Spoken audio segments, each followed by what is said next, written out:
Hi, welcome to another Tech Up podcast. Scientists say climate change is getting worse and there could be serious consequences for our planet in the next 20 years. Surface temperature of the planet is warmer than it was 100 years ago. Is this whole global warming problem going to be a lot easier to solve than anybody imagined? What the world needs now is nuclear energy. In this podcast, we are going to see about future energy solutions with all their pros and cons. But today, we'll be looking at something a little bit different, as strange as it may sound. Nuclear energy may be the future, and thorium may be the fuel that revolutionizes us. What we need to make a safe, minimal waste, and carbon neutral energy supply. Recently, there's been a lot of excitement around thorium, so let's take a look at why thorium is a better fuel, its downsides, and how the Cold War hindered a safer nuclear future with thorium. Every time you turn on your laptop, click on your house lights, or even charge your new electric car, you are using electricity mostly created from burning fossil fuel. Over 80% of global energy supply is created using greenhouse gas emitted by coal, oil, and natural gas. Renewables such as hydro, solar, and wind face some economic and practical hurdles.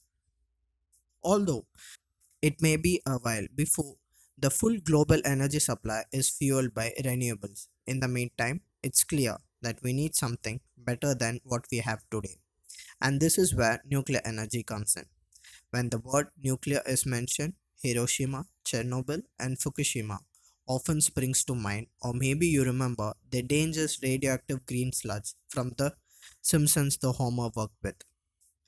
Nuclear energy is clean but dangerous. But with the use of thorium, maybe nuclear can drop the dangerous tag and just be clean. Let's take a look at how thorium could revolutionize the world. There are many positives to thorium, especially when compared with uranium. Let's look at some. Thorium is named after the god of thunder for its two doors down from the uranium on the periodic table, and is much like its concentrated stable cousin uranium is commonly used for nuclear power plants. But there are many advantages when thorium is used. Instead, for one, thorium is much more highly concentrated than uranium, meaning it takes less work to extract the same amount of energy, generating potential. During the mining process, there's also three times more thorium in the Earth's crust than uranium. In terms of energy production, 1 ton of thorium is approximately equal to 35 tons of uranium and 4 million tons of coal. This is largely due to improved efficiency and recycling properties of a thorium reactor. Though neutron bombardment thorium is turned into uranium 233, which is then used for nuclear reactions. Unlike uranium 235, which is used in most nuclear power generation, the thorium derived to uranium 233 is terrible as a nuclear weapon. Actually, that's one of the reasons why thorium reactors were not further funded in the 1960s, while the US government was in the midst of Cold War. There was ongoing search projects into both uranium and thorium as suitable nuclear fuels.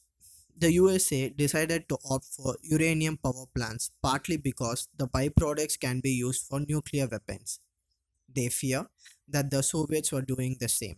In these strange circumstances, uranium came out on the top.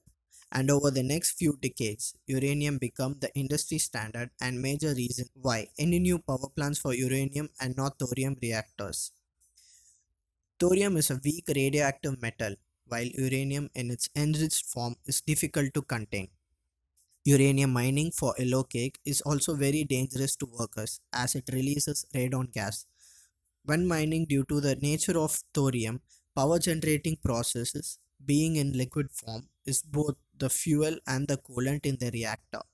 This means that it can self regulate the temperature, slowing down the process.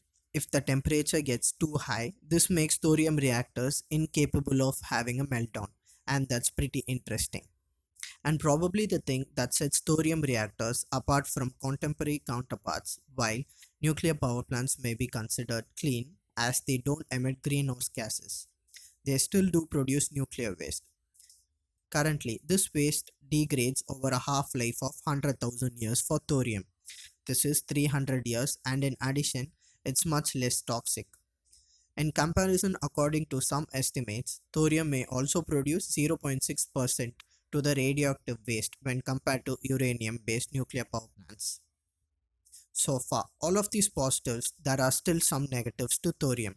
Due to the focus on uranium, thorium reactor designs have been neglected. Currently, thorium reactors are still in research stage in many countries. After a need interest, this is good that we are a while away from any projects being functional. Due to the lack of infrastructure, the startup costs for this technology are very high figures for capital and operational expenditure. At this stage, as all speculative, as no one really knows the associated cost as this will be in practice. Hence, the race between uranium and thorium may already be over, as the startup cost may cancel out any of the long term benefits of what might be a better, safer fuel. Thorium isn't perfect, it's still radioactive and still produces waste. This may pose another issue when it comes to handling and shielding. The material, perhaps the biggest threat to thorium. Nuclear energy is the fact that there hasn't been much experience with it, and industry where the stakes are higher, both financially and in the terms of safety, the philosophy is quite conservative. It's unlikely that people will take risks and experience with thorium. Hence, the progress of this technology is bound to be slow. During research stages, it's often easy to protect the benefits. It's only during the testing that real issues and hurdles become apparent. While we are certainly interested in continuing to look at thorium, a possibility for the future, the fact remains that we have an entire fuel cycle built up around uranium, and it would be dramatic shift and very costly shift to move on any sort of short time scale. Thorium reactors are in good position to take the carbon neutral and compared to current nuclear processes results in much less waste. They are also safer and as an abundant fuel source as a raw material, and their potential to be used as nuclear weapons is minimal. Solar, wind, hydro, and other processes could be ideal for the environment. But we live in a world which demands electricity, and that demand, at least at this moment, can't be met purely by renewables. Just. Yet it is very possible that renewables will get into that stage, but in meantime, there's no harm in taking a deeper look at thorium. Thorium could feed our energy demand while decreasing the amount of greenhouse gases being emitted into atmosphere. It's an interesting and exciting technology, and it just may be the technology that we need. So that this wraps our podcast of thorium reactors. Thank you.